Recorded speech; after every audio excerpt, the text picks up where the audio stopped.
बोला बोला देवघर वाले बाबा की।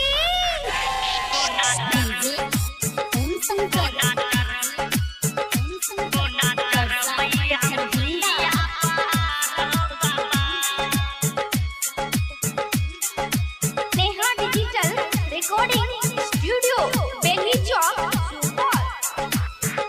एगो भक्ता के सुनिला पुकार हो बाबा।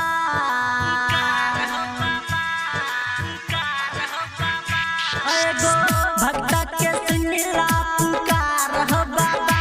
कोना चढ़बै हम कोना चढ़बै हम सुइया पहाड़ हो बाबा।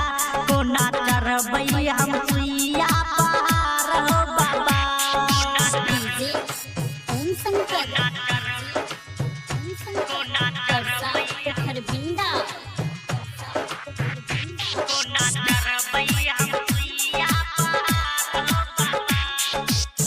चलत लगलै पैरा में छाल हो। कोना के चढ़बै बाबा सुइया पहाड़ हो।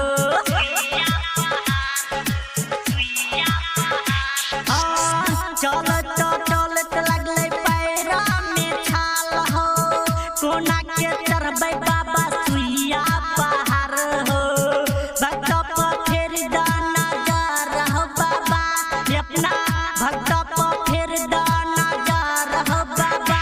कोना चढ़बै हम कोना चढ़बै हम सुइया पहाड़ हो बाबा। कोना चढ़बै हम सुइया पहाड़ हो बाबा।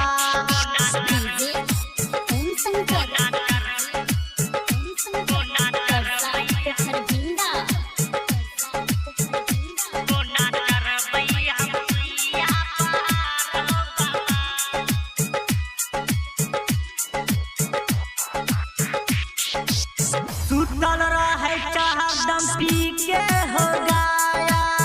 भक्त पर आबै नहीं छ कनियो दाया।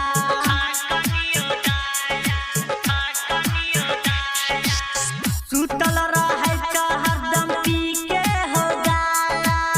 भक्त पर आबै नहीं छ कनियो दाया। भक्त पर फेर दाना जा रहो बाबा। जल्दी कट जेतै ओकरो सफर हो बाबा। कोना चढ़बा हम कोना चढ़बा हम सुइया पहाड़ हो बाबा। कोना चढ़बा हम सुइया पहाड़ हो बाबा।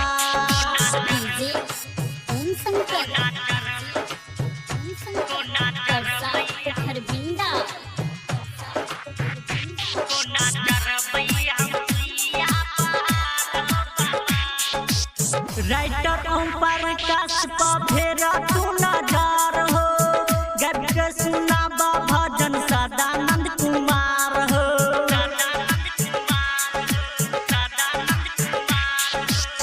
राइटर ओम प्रकाश के सुनिला पुकार हो। गब के सुनाबा भजन सदानंद कुमार हो। डीजे रंजित पर फेरा नजर हो बाबा।